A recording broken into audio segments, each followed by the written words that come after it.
Doctor Zahidur Rahman নাকি একজন নাম। এই লোকটা চেহারার দিকে তাকালে আমার মনে হয় একটা টাটকা নির্ভাষার শয়তান।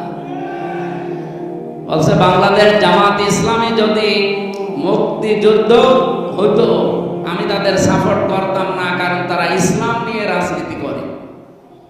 এ কথা যে লোকটা বলে তার ঈমান থাকার কথা। এরকম নাস্তিক মার্কা লোক যারা মারা যাবে দেশে ঘোষণা দেওয়া দরকার যে তাদের জানাজার নামাজ দরকার নেই, হয় পুড়িয়ে ফেলবেন নাই কবরে দিয়ে দেবেন এমনিতে।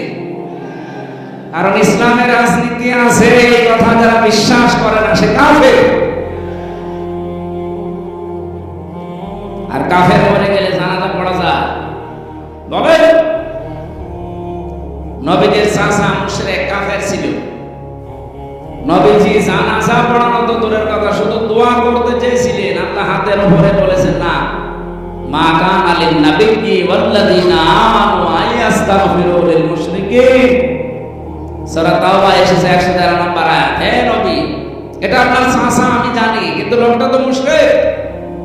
কোন নবীর জন্য কোন ঈমানদারের জন্য জায়েজ নেই, উচিত না, শোভনীয় না যে কোন মুশরিকের জন্য আমি আল্লাহর কাছে ক্ষমা চাইব। সুতরাং বাংলাদেশে আমার মনে হয় এখন অনেকে এরকম যারা করবে এই উদাহরণ তৈরি করা দরকার, তাহলে বাকি শয়তানগুলো এমনি ভালো হয়ে যাবে। যারা এই কথা বলতে পারে যে জামাত ইসলামী বাংলাদেশ এরা ইসলাম নিয়ে রাজনীতি করে, একটাই দোষ, এই কারণে আমি তাদের পছন্দ করি না, তার মানে আপনি সরাসরি ইসলামী রাজনীতিকে পছন্দ করেন না। এই কথা বলেন না কেন? এদের জানাজা যারা পড়বে আমার মনে হয় তারাও এরকমই। এর চাইতে গ্যারান্টি দেওয়ার মতো আমার মনে হয় বাংলাদেশে আর মানুষ দিয়ে হবে না। এর চাইতে ভালো মানুষ যদি পেতে চান তাহলে ফেরেশতা জিবরাইল নিয়ে আসেন। তাছাড়া আপনি এর চাইতে ভালো মানুষ পাবেন কোথায়? নমিনি এবং এমপি পদপ্রার্থী এ শব্দের ভেতরে অনেক পার্থক্য আছে। বাংলাদেশ জামাত ইসলামী থেকে যারাই ভোটে দাঁড়ায় তারা কেউ নিজের ইচ্ছায় দাঁড়ায় না, দল তারে দাঁড় করিয়ে দেয়। এখানে আমরা 3 জন নমিনি আছি। আল্লাহর কসমে কোরআন শরীফ আমার সামনে, যেদিন আমার নাম ঘোষণা দিয়েছে নমিনি ওই দিনও আমি জানতাম না।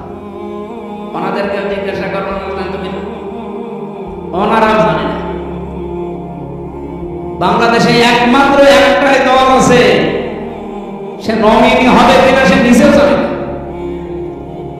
অথচ এই নমিনি হওয়ার জন্য, পদ পাওয়ার জন্য অন্য দলের দিকে তাকান, মা মরে যান। এর চাইতে আপনি আর কি চান? এ দলের ভেতরে কোনো ডাইন খোর নেই, কোনো বাবা খোর নেই, কোনো মদ খোর নেই, কোনো নারী খোর নেই, এমনকি বিড়ি খোরও নেই। আপনি বলেন বিড়ি খোর আছে? আর অন্য যে দলের গলাবাজি করে বিড়ি না, ও যে কি খায় নিজেও জানে না। কোন দিক থেকে তারা পারে না, শুধু মিথ্যার উপরে ভর করে। কোন আদর্শ আছে তাদের? এদেশে যারা জামাত ইসলামের বিরুদ্ধে বলে, শিবিরের বিরুদ্ধে বলে, একটার কোন আদর্শ নেই।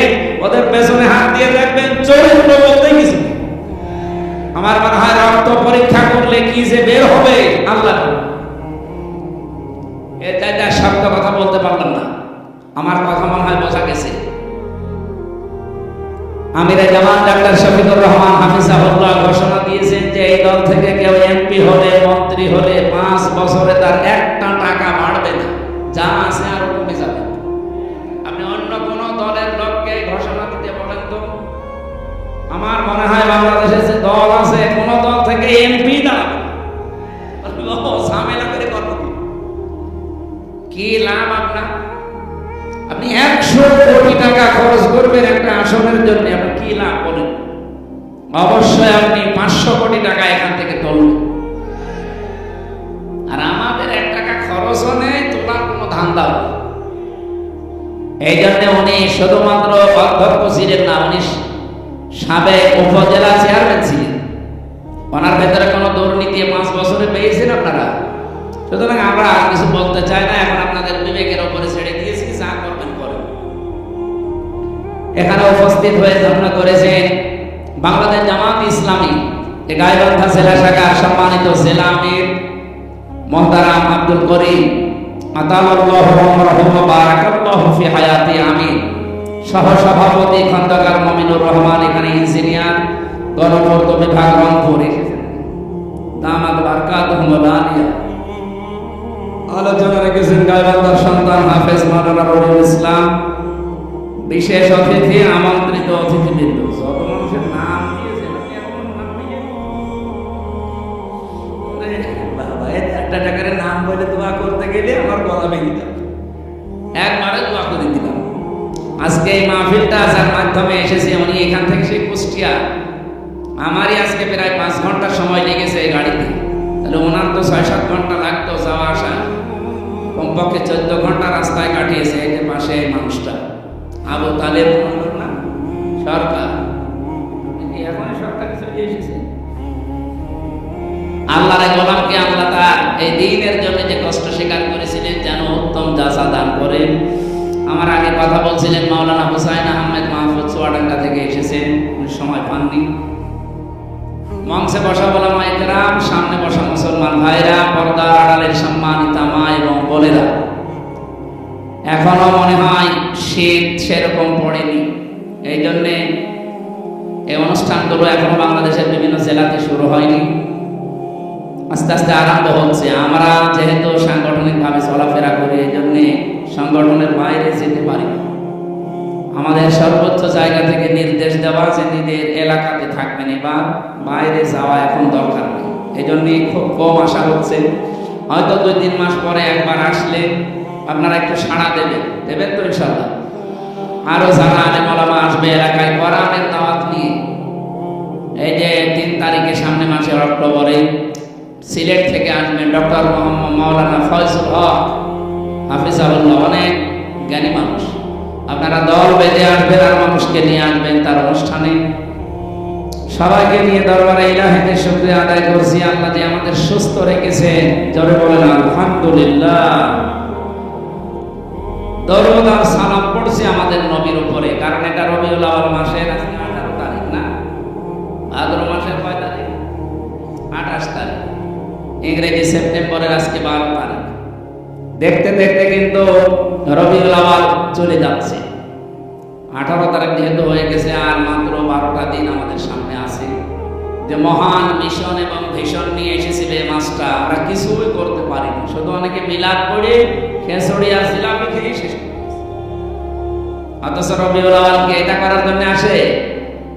রবিউল আউয়াল একটা উদ্দেশ্য আছে। আমি প্রায় 27টা কারণ পেয়েছি সিরাত ইবনে হিশামের ভেতরে। ঐতিহাসিক যারা তারা লিখেছে রবিউল আউয়াল এই মাস যেহেতু নবীজির জন্মের মাস এবং তার ইন্তেকালের মাস, এই মাসেই তিনি দুনিয়ায় এসেছিলেন, এই মাসেই বিদায় নিয়েছেন। আমাদেরকে যেটা দিতে আসে এই মাস, তার অন্যতম শিক্ষা হচ্ছে হক। কি বললাম? হক। আর রাহিকুল মাখদুমের ভেতরে পড়ছিলাম, মিলাদ যারা পড়েন, মিলাদ যারা দেন, তারা অনেকে হয়তো জানেন না যে রংপুর বিভাগে এগুলোর প্রচলন কম আছে। এগুলো সবচাইতে বেশি চলে সিলেট আর চট্টগ্রামে।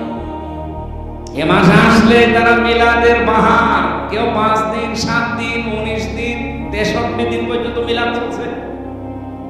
এমনকি নামও তারা দিয়েছে ঈদে মিলাদুন নবী। কোথায় পেয়েছেন? এই পৃথিবীতে মাত্র 2টা ঈদ আল্লাহর পক্ষ থেকে রাসূলুল্লাহকে দেওয়া হয়েছে, একটা ঈদুল আযহা, এটা ঈদুল ফিতর। এর বাইরে কোনো ঈদ